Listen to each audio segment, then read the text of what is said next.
serving the Republic of the Philippines for more than 75 years. Ito po ang Presidential Broadcast Service. Ang Pilipinas ngayon. Narito na ang pinakamainit na mga balita na nakalap sa bawat sulok ng bansa. Ihahatid sa bawat Pilipino saan man kayo sa mundo. Ang Pilipinas ngayon. Pakinggan ang bawat kaganapan sa bawat lalawigan. Ito ang Pilipinas ngayon.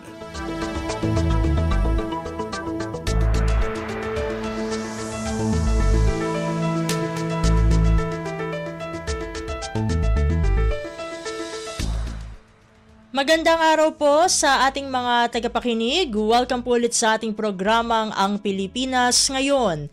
Sa ngalan ni Ven Blones, ito po si Steph Vicente. Samahan niyo po ako sa kabuuan ng ating palatuntunan.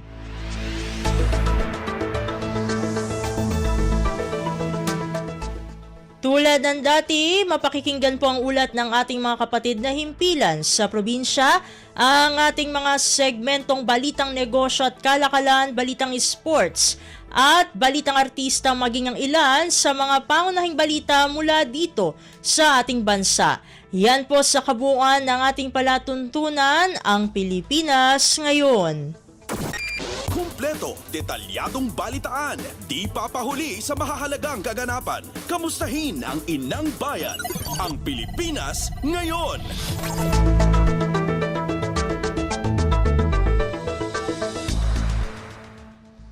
Sa mahahalagang balita, maglalaan ang pamahalaan ng 100 milyong piso para sa Jolo Airport Project sa probinsya ng Sulu. Ayon kay Pangulong Ferdinand R. Marcos Jr., binabalangkas na ang mga kailangan para sa rehabilitasyon ng Jolo Airport Development Project para masimulan na ito. Ang 100 milyong piso ay inisyal na pondo para sa pagsimula ng naturang proyekto. Sabi pa ng Pangulo, malaki ang maitutulong ng Jolo Airport Project sa ekonomiya ng probinsya. Pasada ng mga balita mula sa Pilipinas para sa mga Pilipino saan man sa mundo. Ang Pilipinas Ngayon.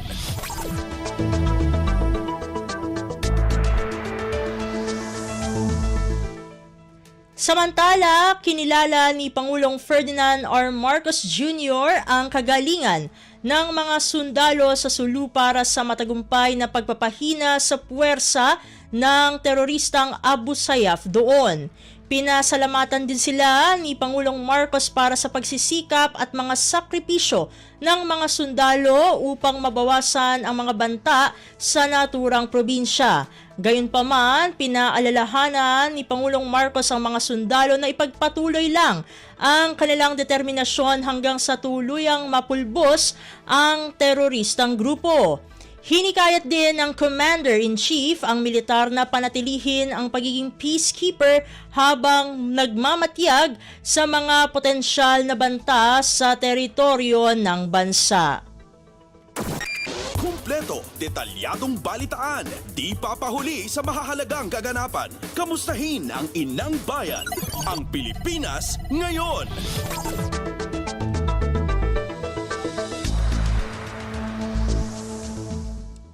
Sa iba pang mga balita, pinatitiyak ni Pangulong Ferdinand R. Marcos Jr. sa ating sandatahang lakas sa Sulu ang mapayapang halalan para sa Bangsamoro Autonomous Region in Muslim Mindanao o BARM Parliament sa susunod na taon.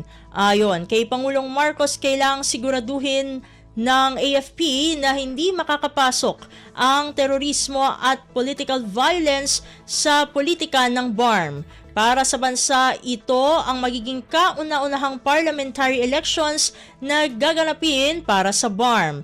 Pinaalalahanan ng Commander-in-Chief ang mga sundalo na kailangang maging matagumpay ang BARM election ng mapayapa. Aniya, prioridad ng pamahalaan ang kapayapaan sa Mindanao. Pasada ng mga balita mula sa Pilipinas para sa mga Pilipino saan man sa mundo. Ang Pilipinas Ngayon.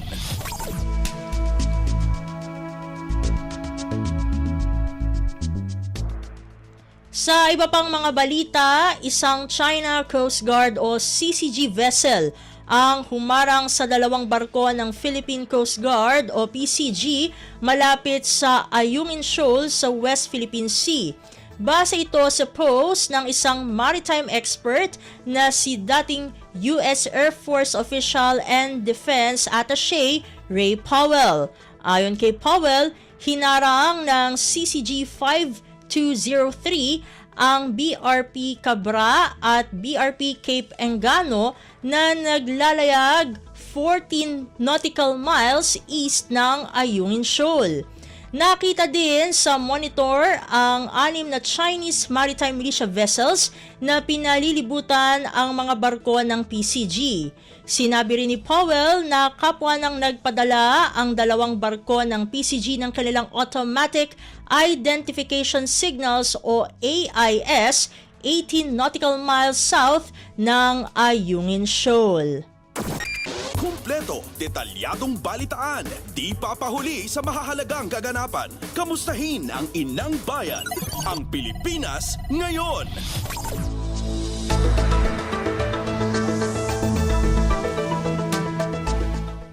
Samantala, walang otoridad ang China na magkomento hinggil sa presensya ng isa sa pinakamalaki at pinakamodernong barko ng Philippine Coast Guard o PCG na BRP Teresa Magbanwa sa Escoda Shoal.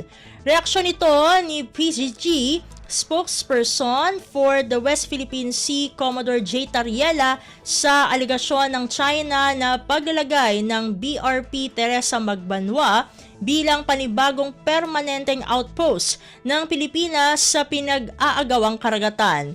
Pinapanatili aniya ng PCG vessel ang presensya nito sa parte ng West Philippine Sea na Escoda Shoal sa loob ng mahigit 2 buwan na. Giit ng opisyal, anuman ang dahilan ng Pilipinas sa BRP Teresa Magbanwa ay walang otoridad dito ang China upang batikusin. Ani Tariela, hindi dapat pakinggan kung anuman ang mga sinasabi ng China. Binigyang diin din ng opisyal na ang layunin ng BRP Teresa Magbanwa ay isulong ang national interest ng Pilipinas at protektahan ang posisyon nito sa Escoda Shoal.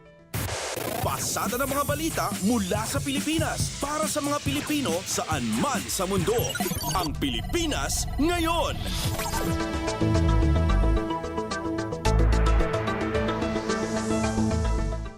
Sa iba pang mga balita, naging matagumpay ang advocacy run na takbo para sa West Philippine Sea nitong linggo. Mahigit 7,300 mga Pilipino ang nakiisa sa naturang advocacy run. Ayon kay Philippine Coast Guard o PCG spokesperson for the West Philippine Sea, Commodore J. Tariela, sa laki ng bilang ng sumali, nangangahulugan lamang ito ng suporta ng mga ordinaryong Pilipino para sa advokasya ng pamahalaan sa West Philippine Sea. Sinabi pa ni Tariela na tiyak na mapalalakas ng mga ganitong gawain ang moral ng PCG at Armed Forces of the Philippines. Ang dami ng tao na sumali dito ngayon sa takbo natin sa West Philippine Sea. Hindi lamang moral ng Philippine Coast Guard ang napataas dito. The mere fact na ang mga karaniwang kababayang Pilipino natin is looking ways to support our fight in the West Philippine Sea. Nakakapagpataba ng puso ito sa kasundaluhan natin dito sa Pilipinas. Si Philippine Coast Guard o PCG spokesperson for WPS Commodore J. Tariela. Kumpleto, detalyadong balitaan, di papahuli sa mahahalagang kaganapan. Kamustahin ang inang bayan, ang Pilipinas ngayon.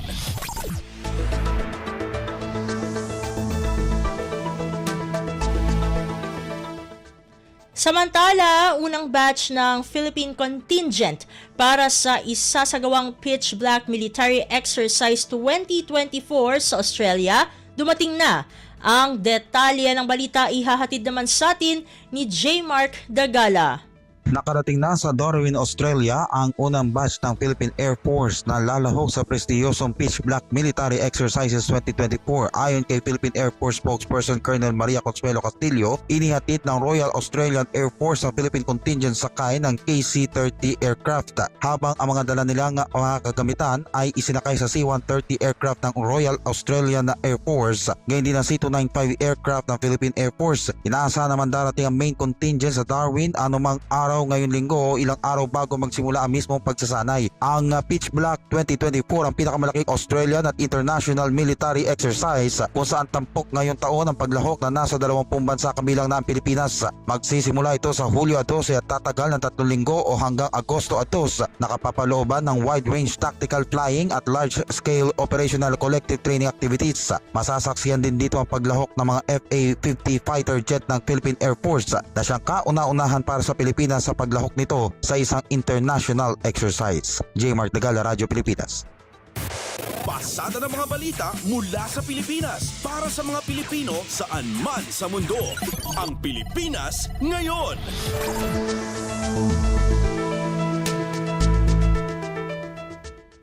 Sa iba pang mga balita, Secretary Carlito Galvez Jr. nagpahayag ng pakikidalamhati sa pagpanaw ni National Amnesty Commission o NAC Commissioner na Sir Marohom Salik.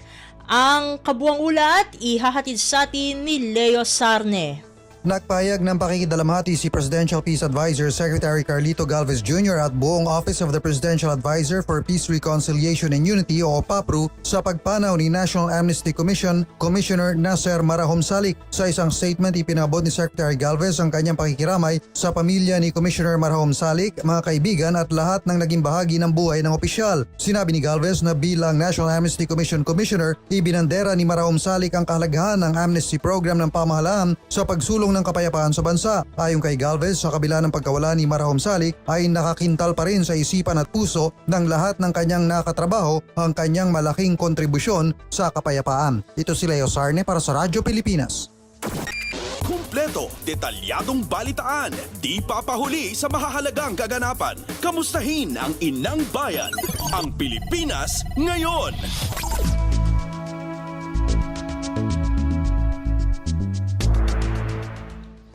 Patuloy naman ang pagbebenta ng mga kadiwa store ng bigas na nagkakahalaga ng 29 pesos kada kilo lamang. Sinabi ni Department of Agriculture o DA spokesperson Arnel de Mesa na may 10 kadiwa stores na nagbebenta ng 29 pesos kada kilo lamang.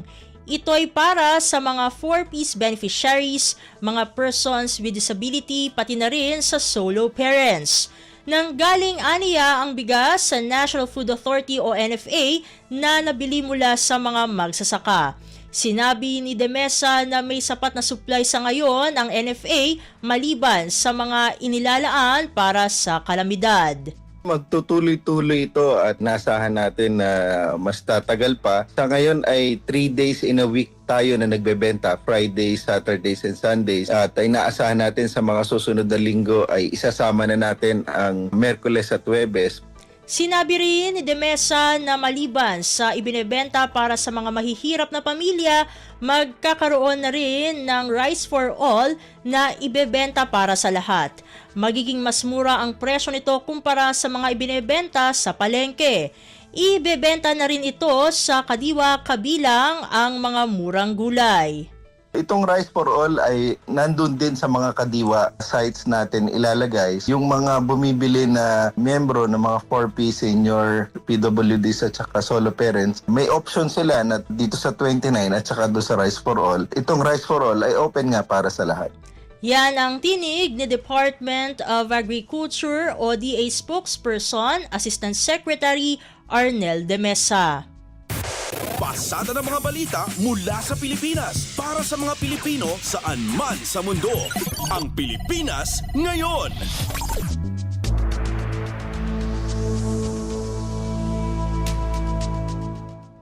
Samantala, nasirang Tangos Tanza Navigational Gate, 81% ng naiangat.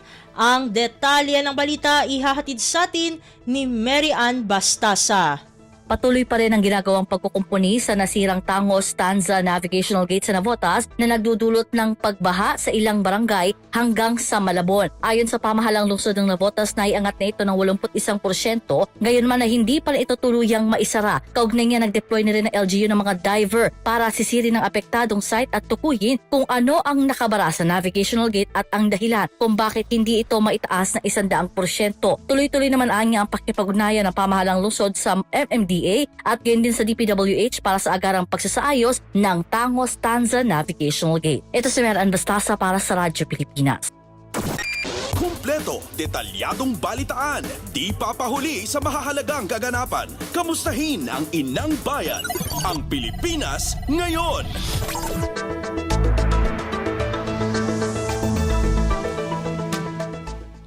Sa iba pang mga balita, Department of Public Works and Highways o DPWH nagpatayo ng seawall project sa baybayin ng Calapan, Oriental, Mindoro.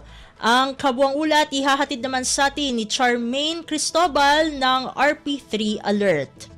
Naipatayo na ng Department of Public Works and Highways ang seawall project sa baybayin ng Barangay Navotas, Calapan City, Oriental, Mindoro. Base sa ulat ng DPWH Regional Office 4B, naglalayo ng proyekto na ito na magbigay ng proteksyon mula sa mga epekto ng bagyo gaya ng pagbaha sa mga komunidad na malapit sa nasabing baybayin. Dagdag pa ng ahensya, ang pagpapatayo ng seawall project ay makatutulong din na mailigtas hindi lamang ang mga ari-arian kundi maging ang mga buhay sa panahon ng kalamidad. Ang naturang proyekto ay naisakatuparan sa pamamagitan ng inisyatiba ng DPWH Mindoro Oriental District Engineering Office kung saan ang 19.59 million pesos na pondong ginamit sa pagpapagawa nito ay nagmula sa General Appropriations Act o GAA. Ito si Charmaine Cristobal mula sa Radyo Pilipinas 3 para sa Radyo Pilipinas. Pasada ng mga balita mula sa Pilipinas para sa mga Pilipino saan man sa mundo. Ang Pilipinas ngayon.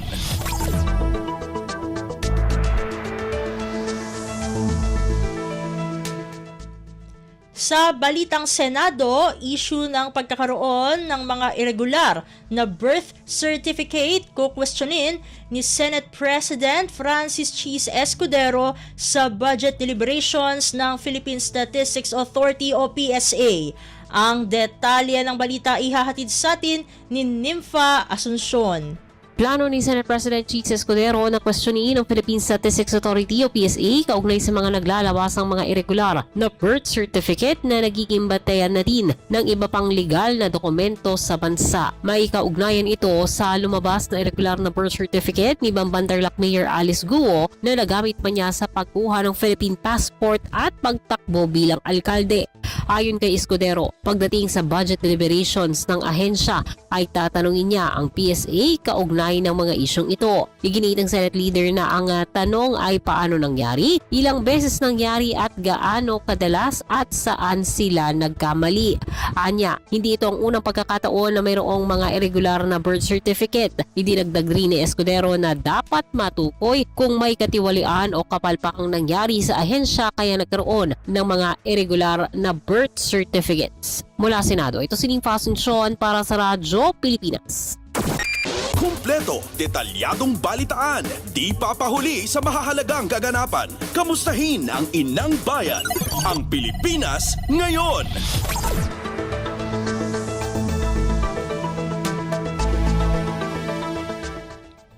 Sa balita mula sa mababang kapulungan ng Kongreso, investigasyon sa Manila Bay Reclamation pinaaapura ng House Leader matapos mahuli ang ilang Chinese national na bumababa sa kanilang dredging vessel.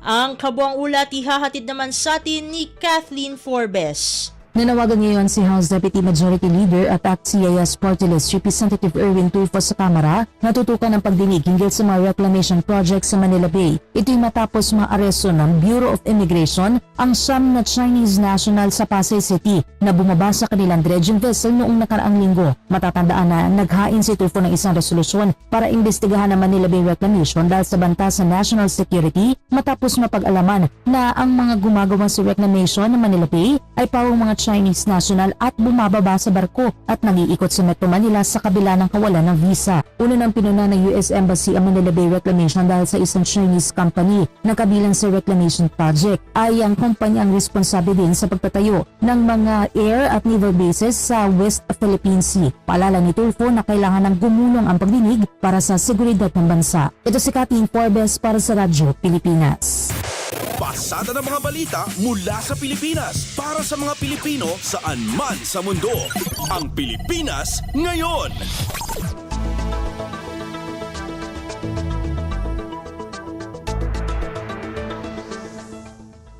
At iyan ang mga maiinit na balita para sa araw na ito. Samantala, ating antabayanan ng mga ulat mula sa ating mga kapatid na himpilan sa probinsya para sa regional news. Balita mula sa lalawigan sa bawat rehiyon ng ating bayan. Dito sa Ang Pilipinas Ngayon.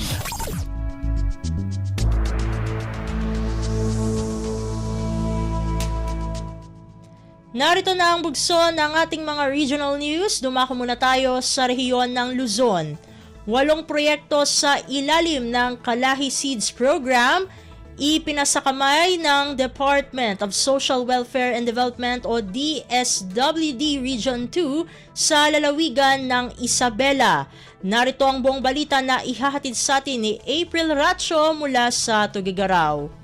8 proyekto ti mararamat itang dagiti residente ti ili ti Kabatuan, Isabela kalpasan ti turnover ceremony nga indauluan ti Department of Social Welfare and Development wenno DSWD Region 2. Babaan iti kapitbisig laban sa kahirapan, Comprehensive and Integrated Delivery of Social Services wenno Kalahi Seeds. Iti pasada ito iti kapangyarihan at kaunlaran sa barangay Balik Probinsya Bagong Pag-asa Program ti Kalahi Seeds ket naipasdat dagiti sub-projects ana ilatangan ti 7.5 million pesos manipod iti DSWD ket surok 195,000 pesos pinagapumati ti LGU. Karaman kadagiti proyekto ti panangipaay ti medical amenities ken emergency response equipment ti barangay health clinic ti barangay Kuling Sentro, panangipasdak ti drainage canal ti barangay Kanan, daycare center ti barangay Kuling West ken San Andres, maysa a classroom ti barangay Del Corpus ken panang semento ti barangay Access Road ti barangay Del Pilar, Nueva Eira ken Sampaloc. Namo na dagiti proyekto ket nabigbig na prioridad ken ipatungpal babaan iti participatory process na ramanan dagiti bumarangay tapno direkta may paay ti masapol dagiti komunidad. Ti aktibidad ken indauluan ni Regional Director Lucia Suyo Alan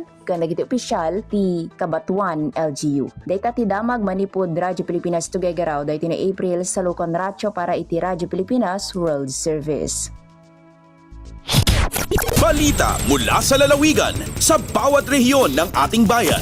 Dito sa Ang Pilipinas Ngayon.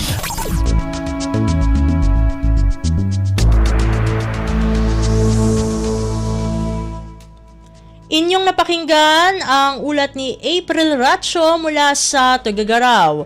Dakuin naman natin ang Baguio City 44 irrigation projects natapos ng National Irrigation Administration o NIA sa Cordillera sa unang semestre ng taong 2024. Ang kabuang ulat ihahatid naman sa atin ni Jong Munar. Nakakumpleto iti National Irrigation Administration Cordillera iti garup o patapula katupat a proyekto iti umana nga semestre iti agna mga tawen. Sigon kininiya ka Regional Director Benito Espique ti kadwa na proyekto kat naawat ti probinsya ti Kalinga adumanon iti sangapulo kat talo sumaruno ti Benguet ken Apayao Sagwalo Mountain Province ket 7 Abra 5 ken Ifugao talong nga proyekto. Inlawlaw na anam naman nga may patong balda iti garup 2 sangapulo kat 8 nga proyekto manipod ti target nga 2 inang pulo kat iti calendar year 2024. Imbinglay na dagito yung proyekto ket irrigation system pagnumnumuran dagiti beneficiaryo nang rona dagiti manalo na makatulong iti livelihood da. Imo na kinunana adumanon iti pakapuklan nga 2.97 billion pesos iti nailata nga pondo para ti amin nga proyekto ita atawen 2024. Manipod iti Radyo Pilipinas Baguio, Jong Munar nang ipadamag para ti Radyo Pilipinas World Service. Balita mula sa lalawigan sa bawat rehiyon ng ating bayan. Dito sa Ang Pilipinas Ngayon.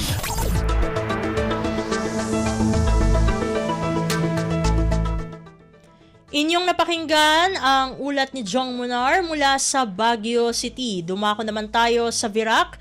Kapulisan sa Catanduanes nag-iimbestiga na patungkol sa natagpuang bangkay sa ilalim ng isang tulay sa naturang lalawigan. Ang detalye ng balita ihahatid naman sa atin ni Juris de la Rosa. Sarong naaagnas na bangkay kan sarong lalaki ang nakuha sa irarom kan tulay o mismong sa Bananon Bridge sa boundary kan Barangay Mila Viga asin Giamlong sa Banwaan nin Karamuran, probinsya nin Catanduanes.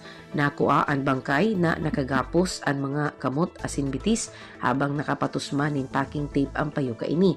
Dai param sa ngunyan ang pagkakamidbid kan lalaki maliban sa nabanggit kan mga otoridad na may langkaw ining 5'5" medium build ang ginhawa, nagasulog nin dark blue shirt na may Pokemon design asin naka dark blue na shorts.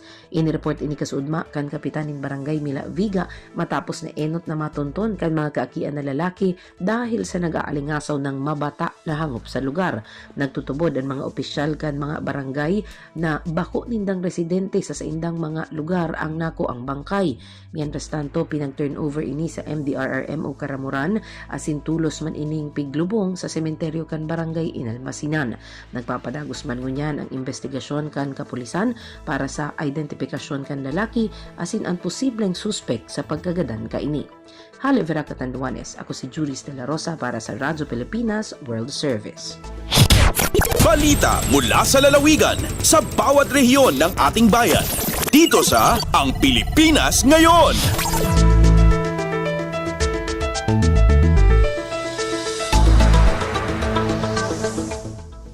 Inyong napakinggan ang ulat ni Juris de la Rosa mula sa Virac. Pumunta naman tayo sa rehiyon ng Kabisayaan. ASEAN Social Security Association Convention gaganapin sa lalawigan ng Bohol ngayong taon. Pakinggan ang kabuang ulat na ihahatid sa atin ni Jessa Agua Ilanan mula sa Cebu. Anaa sa di mo menos 150 kadelegado gikan sa lain-laing nasod sa Southeast Asia ang mutambong sa convention sa Association of Southeast Asian Nation kon ASEAN Social Security Association kon ASA. Sigon kini sa kasayuran sa Bohol Provincial Government, human gipahigayon ng coordination meeting tali sa Kapitolyo ug sa mga tinugyanan sa Government Service Insurance System kon GSIS. Karong November 25 ngadto sa November 27 kini ipahigayon ang maong panagtapok sa mga miyembro sa ASA didto sa Bohol. Girekomendar sa GSIS ang lalawigan sa Bohol isip venue sa kalihukan nunot sa labing uhing designasyon niini isip una ug nag-inusarang UNESCO Global Geopark Regenerative Island. Gikan sa RP1 Cebu sa Agua Ilanan para sa Radyo Pilipinas World Service. Balita mula sa lalawigan sa bawat rehiyon ng ating bayan. Dito sa Ang Pilipinas Ngayon.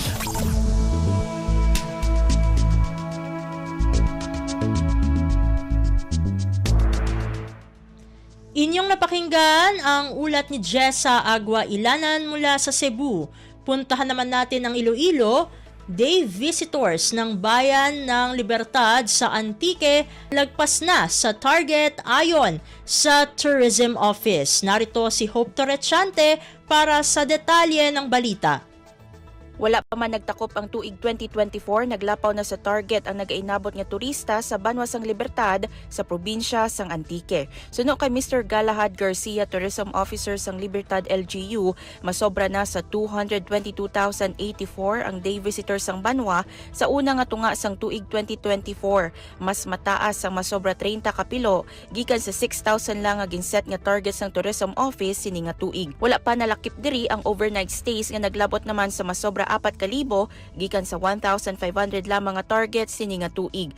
Ginpahayag sang tourism officer nga dako nga numero sang turista ang nagganyat sang Banigan Festival, ang ila Municipal Festival, amo man sang ila ginapabugal nga mga natural wonders kaangay sang Parigusan Itpari kag Baluon Falls. Magluwas diri dugang nga pahayag ni Garcia nga naga-overnight man sa Banwa ang mga pasahero kag bisita nga nagatabok sa Kaluya Island kag Mindoro. Nagikan sa Iloilo ini si Hope Torrechante para sa Radyo Pilipinas World Service. Balita mula sa lalawigan sa bawat rehiyon ng ating bayan. Dito sa Ang Pilipinas Ngayon.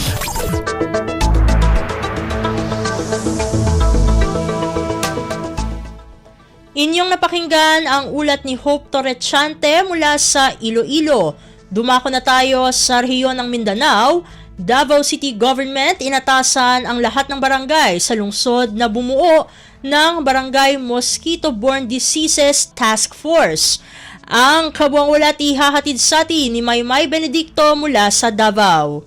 Arong mas mapakusgan ang kampanya Batok Dengue, nagpagula og memorandum ang Davao City Government nga nagamando sa tanang 182 ka mga barangay sa syudad nga magmugna og Barangay Mosquito-Borne Diseases Task Force o BMDTF. Sumala ni Melodia Babante, Coordinator sa Tropical Diseases Prevention and Control Unit sa City Health Office, nga sa karon anaa pa lang sa 32 ka mga barangay ang dunay BMDTF din kini nahisubay sa Davao City Mosquito-Borne Diseases Prevention and Control Ordinance. Sumala ni Babante taha sa maong task force nga mututok sa pagpukan sa tanang sakit nga makuha sa lamok, ilabi na ang sakit nga dengue nga uso karong panahon sa tig-ulan, pinaagi sa pagsiguro sa kooperasyon sa komunidad sa paningkamot sa lokal nga panggamhanan sa maong kampanya. Subay niini plano karon sa Davao City Health nga magpahigayon og laing hugna sa forum sa mga barangay kapitan aron nga isgutan ang proseso sa pagmugna sa BMDTF. Hinuon subay sa record sa City Health Office, mikunhod og dulan 30% ang ihap sa dengue cases gikan January hangtod Juning tuiga, tandi sa samang period ni atong 2023 diin karong 2024 anaa sa 2,117 ang ihap sa confirmed cases kumpara sa 2,876 ni aging tuig. Gikan sa Radyo Pilipinas Davao, kini si Maymay Benedicto para sa Radyo Pilipinas World Service. Balita mula sa lalawigan sa bawat rehiyon ng ating bayan. Dito sa Ang Pilipinas Ngayon.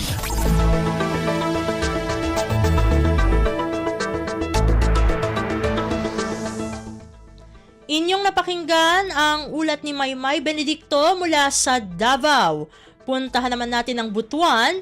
Substance Use Recovery and Enlightenment o SURE program ng pamahalang panlalawigan ng Agusan del Sur nagpatupad ng Contingency Management Initiative para gumaling ang mayroong substance use disorder. Ang detalye ng balita ihahatid naman sa atin ni Jocelyn Morano.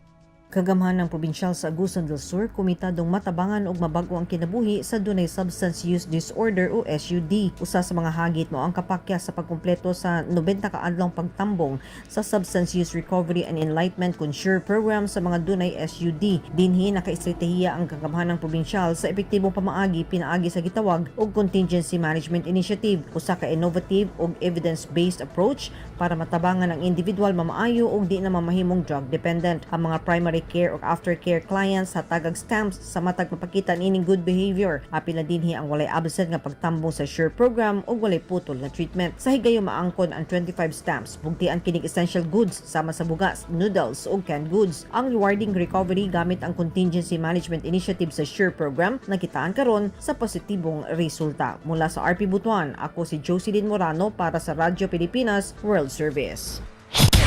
Balita mula sa lalawigan sa bawat rehiyon ng ating bayan. Dito sa Ang Pilipinas Ngayon.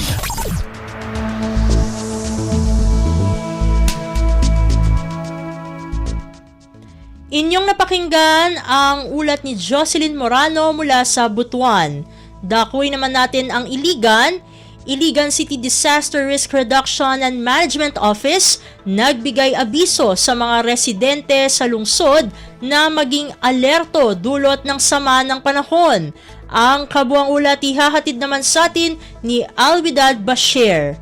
Naghatag og abiso ang tanggapan sa Iligan City Disaster Risk Reduction and Management Office o ICDRRMO ngadto sa mga mulupyo sa syudad tungod sa daotang panahon nga resulta sa localized nga mga thunderstorm nga nag-apekto sa kadaghanan sa Mindanao. Sumala sa pinakabagong weather update nga gipasikaran sa ilang opisyal nga Facebook page, gikan kaniadtong alas 5 sa buntag hangtod sa sunod alas 5 sa buntag sa sunod adlaw. Makasinati ang probinsya sa Mindanao og pag-ulan ug kilat sa laing-laing bahin sa isla. Dugang pa nila adunay mga kauban nga light to moderate nga hangin. Gikan sa habagat ngadto sa sidlakan nga adunay light to moderate nga kahilom. Busa dali nilang gipahibaluan ang lokal na kagamhanan sa mga dapit nga labing prone sa baha ug landslide. Sa bisang unsang krisis o emergency kanunay nga anaa sa pagbantay ang ICDRRMO aron mobalik sa dali nga pagtubag, tabang ug suporta ngadto sa mga nanginganlang labi na sa panahon sa natural nga katalagman ug laing-laing katalagman. Mula sa RP Iligan, Alwidad Bashir para sa Radyo Pilipinas World Service.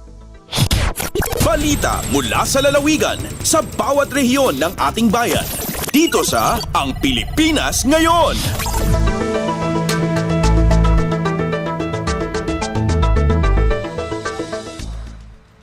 Inyong napakinggan ang ulat ni Alwidad Bashir mula sa Iligan. Dito na nagtatapos ang ating regional news. Narito naman ang ating segmentong Balitang Negosyo at Kalakalan na susundan ng segmentong Balitang Sports, parehas na ihahatid sa atin ng ating kasamang si Leo Magpayo. Lagay ng ekonomiya, kalakalan, negosyo at iba pa. Atin ang alamin dito sa Ang Pilipinas Ngayon. Magandang araw, narito na po ang Balitang Business. Nakahanda ang Kamara na tumulong sa administrasyon ni Pangulong Ferdinand R. Marcos Jr. para lalo pang mapababa ang inflation rate. Ito ang sinabi ni Speaker Martin Romualdez matapos maitala ang pagbagal ng inflation sa 3.7% nitong Hunyo kumpara sa 3.7% noong Mayo. Anya, tiyak na mas mapapahupa ang inflation kung mapapababa ang presyo ng kuryente at bigas.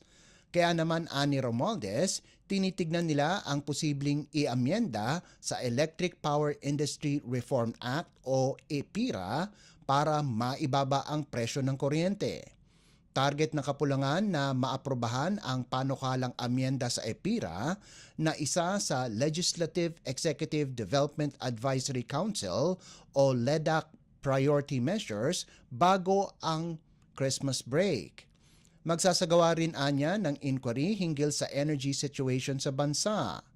Ang Pilipinas ang isa sa may pinakamataas na presyong kuryente sa Association of Southeast Asian Nations o ASEAN region. Lagay ng ekonomiya, kalakalan, negosyo at iba pa. Atin ang alamin dito sa Ang Pilipinas Ngayon. Lumagda sa kasunduan ang Department of Human Settlements and Urban Development o DHSUD at Clark Development Corporation o CDC para sa pagtatayo ng 50,000 housing units sa Clark, Pampanga. Layon ng proyekto na matugunan ang pangangailangan ng pabahay sa bansa at mapalago ang ekonomiya sa Clark. Ang Memorandum of Understanding o MOU ay nilagdaan ni DHSUD Secretary Jose Rizalino Acuzar at CDC President at Chief Executive Officer Attorney Agnes Devanadera sa Quezon City. Ayon kay Secretary Acuzar, ang Clark ay isang ideal na lugar para sa mga township developments dahil sa mga modernong infrastruktura nito at malapit sa Metro Manila. Dagdag pa ng kalihim, ang paglikha ng mga oportunidad sa ekonomiya sa Clark ay makakaakit ng mas maraming mga negosyo, manggagawa at residente na makatutulong sa paglutas ng urbanisasyon. Nagpasalamat naman si CDC President Attorney Devanadera sa DHSUD sa kanilang suporta sa mga inisyatibo ng CDC para sa mga pabahay. Lagay ng ekonomiya, kalakalan, negosyo at iba pa. Atin ang alamin dito sa Ang Pilipinas Ngayon. Tiniyak ng Department of Agriculture o DA na mayroong pang 9,000 metriko tonelada na buffer stocks ng bigas para ibenta sa halagang 29 na piso kada kilo. Ayon kay Agriculture Assistant Secretary for Consumer Affairs, Genevieve Guevara, sa 300 na sako ng bigas sa bawat Kadiwa store kada linggo, sapat anya ito hanggang sa susunod na 3 buwan. Inanunsyo ito ng opisyal sa kabila ng pangamba ng ilang grupo na mahihirapan ng DA na mapanatili ang programa. Magtutuloy-tuloy pa rin anya ang programa sa ilalim ng administrasyon ni Pangulong Ferdinand R. Marcos Jr. Dahil regular na bumibili ng bigas ang National Food Authority o NFA at may pangako pang maraming harvest ang National Irrigation Administration o NIA sa ilalim ng contract farming program nito. Sabi pa ni Assistant Secretary Guevara na may buffer stock na kailangang i-dispose pagdating na panahon na maaaring ibenta sa mga susunod pang taon. Lagay ng ekonomiya, kalakalan, negosyo at iba pa. Atin ang alamin dito sa Ang Pilipinas Ngayon. At para naman sa sports balita, updates at pinakahuling mga usapin sa mundo ng palakasan. Atin ang pakinggan dito sa Ang Pilipinas Ngayon. sumakay sa magandang laro sa second half ang Gilas Pilipinas Women para kunin ang kanilang unang panalo laban sa Malaysia 74-63 sa 2024 Williams Jones Cup na kasalukuyang ginaganap sa Taiwan. Pinangunahan ng veteranong si April Bernardino ang Nationals kung saan nakalikom ito ng 13 puntos, 6 na rebounds, 6 na steals at 2 tapal para mapaganda ang kanilang record sa 1-1 kasunod ng kanilang kabiguan sa kamay ng Chinese Taipei B 73-60. Nakuha ng Gilas ang kalamangan sa first half 34-27 at pinalobo pa nila ang abante sa 50-29 sa second half salamat sa back-to-back triples mula kay Janine Pontejos para buksan ang third period. Nagtapos naman si Jack Animam ng muntikan ng double-double na may 10 puntos at 9 na rebounds habang nagambag si Pontejos ng 8 markers. Susunod na mga kalaban ng Gilas Women ang Japan habang ang Malaysia ay makakatapat ang Chinese Taipei A. Updates at pinakahuling mga usapin sa mundo ng palakasan. Atin ang pakinggan dito sa Ang Pilipinas Ngayon. Kinakailangan na manatili ang mga players ng Alas Pilipinas dahil marami itong lalahokang mga malalaking international tournament. Ito ang naging pahayag ni Alas team captain Gia De Guzman matapos silang mapatalsik sa quarterfinals ng FIVB Challenger Cup na ginanap sa Ninoy Aquino Stadium. Natalo ang Alas mula sa Southeast Asian Games silver medalist Vietnam sa score na 14-25, 22-25 at 21-25. Ayon kay De Guzman, magandang simula ito para sa programa ng national team. Sinabi ni De Guzman na makakatapat nila ang mga players na matagal nang nagsama at sabay-sabay silang lumaki kaya nararapat lamang na ganun din ang kanilang gawin para lumakas ang koponan.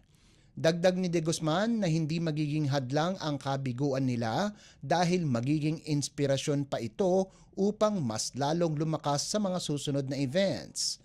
Binubuo ang Alas ng mga veterano at mga magagaling na players sa kolehiyo.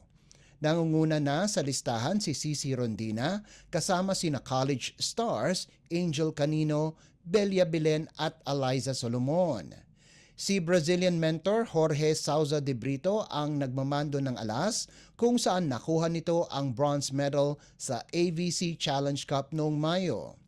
Sinabi ni De Brito na magsisimula kaagad ang kanilang ensayo sa Japan mula Hulyo 14 hanggang 25 para paghandaan ang 2 legs ng Southeast Asian V-League na ang Vietnam at Thailand ang magsisilbing host sa Agosto.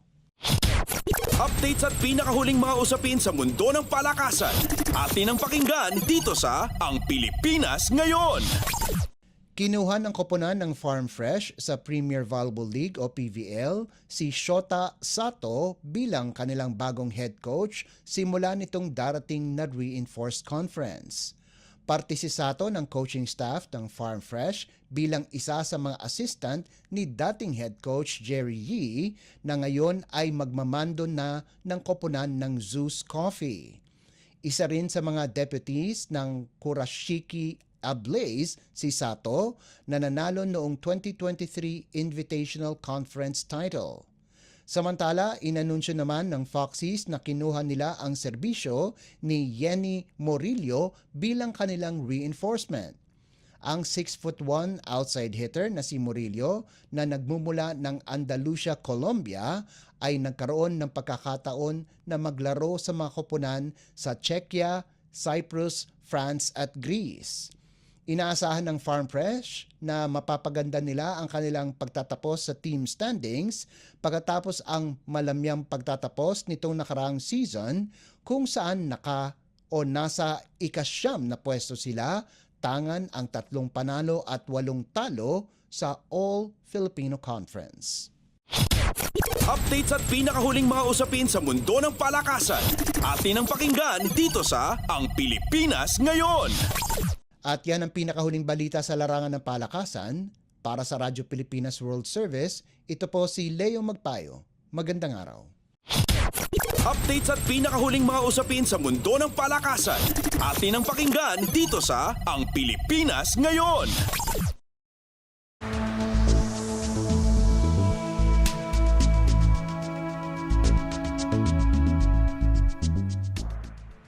Maraming salamat Leo para sa ating mga segmentong Balitang Negosyo at Kalakalan at Balitang Sports.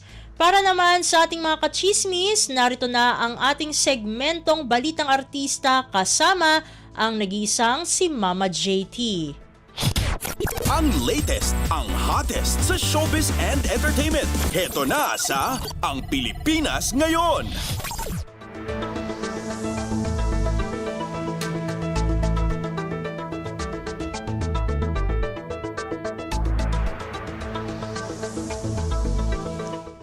Magandang araw sa ating mga chismoso at chismosang nag-aabang ng mga trending na balita sa mundo ng showbiz. Ito na ang ratsyada ng mga chika. Nagbigay ng pahayag ang BINI member na si Aya Arceta kaugnay sa issue ng personal space at privacy. Matatandang matapos ang kanilang 3-day solo concert ay lumutang ang isang video clip kung saan matutunghayan ang biglang pagsunggab ng isang lalaki kay Aya sa isang bar. Sa latest Instagram story ni Aya nitong July 7, sinabi niya na bagamat nasisihan umano siya na makipagkita at makapag-picture sa kanyang mga fans, umaasa rin siya na sana ay nakikita rin ng iba nakikita ng iba na sila ng mga kagrupo niya ay tao rin sila na kailangang respetuhin. Sa huli ay nagpaalala si Aya na piliin maging mabuti ang bawat salitang sasabihin at kilos na gagawin lalo na sa mundo ng social media. Nauna nang nakiusap ang Star Magic Head na si Direk Lauren Jogi na igalang ang personal space at privacy ng bawat BINI members.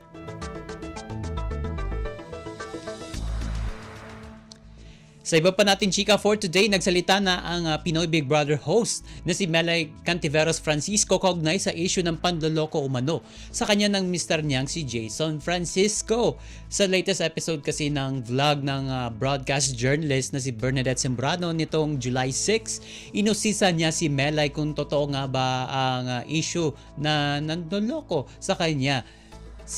Nanloloko itong si Jason kay Melay. Sabi niya, kumbaga, tinawanan lang ni Melay ang chikang yon sabay tanggi na nanloloko itong si Jason. Dagdag pa ng magandang buhay host, quote and unquote, hindi mo talaga maiwasan dahil hindi naman nila alam. So gagawa sila kasi gwapo naman si Jason, iisipin nila nagloko to kasi nagloko to kasi si Melay pangit, sabi niya. Dagdag pa ng PBB host, si Jason, very swerte ko sa asawa ko. Hindi yan babaero. Pag walang ginagawa yan, walang trabaho yan, sa bahay lang yan. Ako pa ang palalabas. Dagdag pa niya.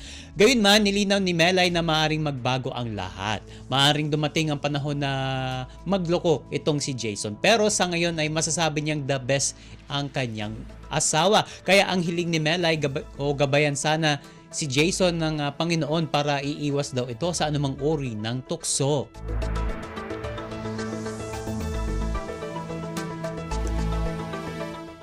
At sa uli natin chika for today, talagang nagkabalikan na talaga ang mag-ex na sina Joshua Garcia at Julia Barreto o ang tinatawag na Josh Leah Love Team. Pero hindi bilang magkarelasyon, kundi bilang magkatambal para sa kanilang pelikulang Unhappy for You. Ito yung comeback project ng dalawa matapos ang kanilang paghihiwalay bilang real at real couple. Matapos ang pinag-usapang music video ng kantang Paubaya ni Moira de la Torre, kinakiligan naman ng netizens ang isang kumalat na video na kuha mula sa isang mall show ng dalawa kung saan makikitang kumanta ulit sila ng magkasama para sa promotion ng pelikula. Makikita ito sa Facebook page ng viral na trending pa na mula naman sa Josh Lia Squad. Makikitang naghawak pa sila ng kamay, bagay na talagang nagpatibok sa puso ng kanilang mga fan. Alam naman ng lahat na o sa inyong kaalaman mga kachismis na ang jowa ni Julia ay ang kapamilya actor na si Gerald Anderson at si Joshua naman ay ang kanyang jowang ang French-Filipino athlete na si Emilien Vigier.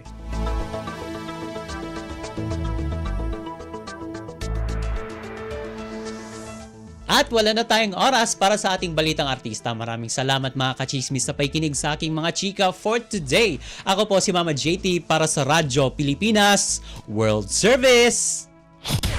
Ang latest, ang hottest sa showbiz and entertainment. Heto na sa Ang Pilipinas Ngayon.